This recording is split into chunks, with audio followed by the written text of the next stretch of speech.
COVID, there's Uber, there's Lyft, there's a rideshare program. If you have money, you pay someone, they come and pick you up and drop you off, but that's expensive.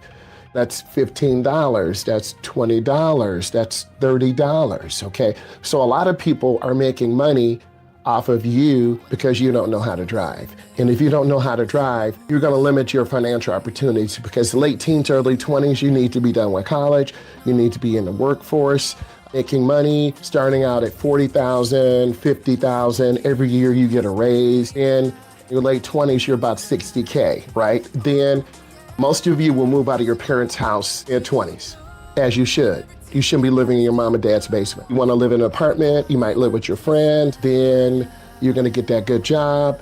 Remember, you gotta drive to work. You gotta drive back home. If you have speeding tickets in your late teens, your insurance is gonna be high. Right around 22 or 23, you're gonna be off your parents' insurance. You should be. If not, you're the problem, okay? Your parents will help you, but they are trying to save for their retirement. They're getting ready to retire. They're going to move down to Florida. They're gonna sell the house. Now, if you don't have a plan and you keep failing English 12 or you didn't graduate, you're severely gonna limit your income. Oh, by the way, you don't know how to drive. So if you don't know how to drive, or you struggle with reading or social, you're gonna have a really limited job. And for some of you, that's okay. I like to try to maximize my income potential. I wanna know what I need to do to get a raise every year. I wanna know what I need to do to show the company that I bring value. Oh, by the way, you could be laid off. I got laid off in 2014. I had to go find another job. You need to have a second skill set. Oh, by the way, you have to drive. So if you don't know how to drive, you're gonna be stuck taking the bus. They only come at certain times. You're gonna get rained on, snowed on, burnt up in the sun. So it's really important that you prepare. And what is one of the most underestimated things? It's a list. It's not one thing, Drew. Let's talk about it. Driving is a divided attention, meaning you have to speed. When you're driving, you have speed and then you have to steer. Maintaining 35 while navigating a curve. A lot of beginners look down at the line, look at the speedometer, you look at your hands, you go too fast, you go too slow, you're gonna create road rage. So there are other people on the road besides you. One of the other things is scanning and speed, looking for a house number without slowing down.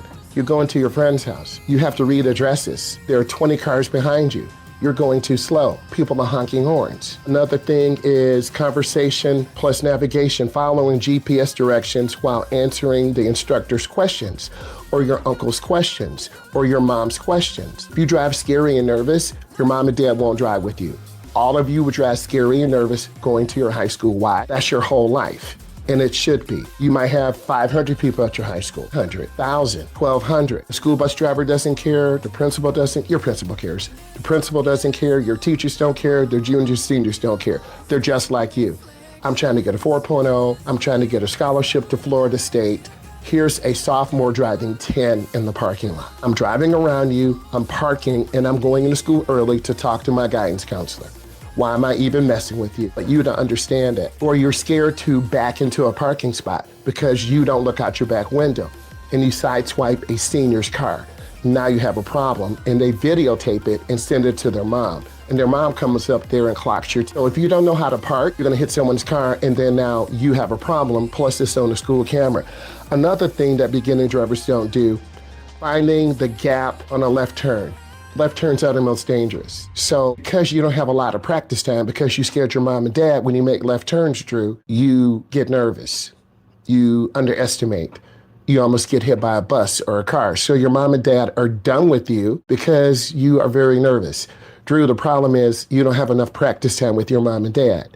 And then you're gonna be 18 trying to take segment 2 and you're like, forget it, I'm gonna wait till I'm 19 and let's go take my test. But Drew, you don't have the experience. So Drew, what you need to do now when you're training, you need to really lean into your mom and dad and uncle and auntie. Be humble. Mom, dad, do you have time to take me out? Instead of saying, Mom, dad, take me out. They're gonna be like, really? That's how you talk to me? You didn't do your homework? You didn't take out the trash? You didn't clean your room? You're probably saying, what does that have to do with driving? It's called showing responsibility because your mom and dad are gonna take time, Drew, to get you out. But if you're irritable, arguing, you don't wanna listen to a lecture that your mom and dad are going to give you about you because they love you and you misunderstand, you'll never get the driving experience. and then you're going to struggle. And Drew, they have an extra car at your uncle's house in Kentucky. You don't know that. Your uncle wants to give it to you, but because you're so Drew, you're not disrespectful, but because you're so disrespectful, your grades are poor, you're always late to school, you always argue, you don't take out trash, you don't vacuum,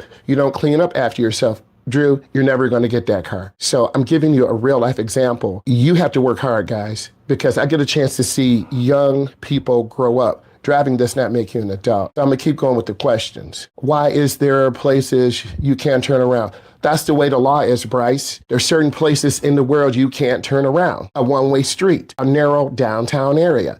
These rules are designed to facilitate a smoother flow of traffic. Example, they're installing more roundabouts across the country. Roundabouts, Bryce, are more efficient, less accidents, less pollution, smoother flows of traffic. So Bryce, there are rules. Example, why do we have a speed limit in the school zone? There are little kids, young adults who don't understand the dangers of a car. Why do we have a graduated license? Because about 14 years ago, your age group was killing themselves. Not enough practice. Mom and dad don't take you out. So we changed the law, the state across the country changed the law to encourage more parental involvement.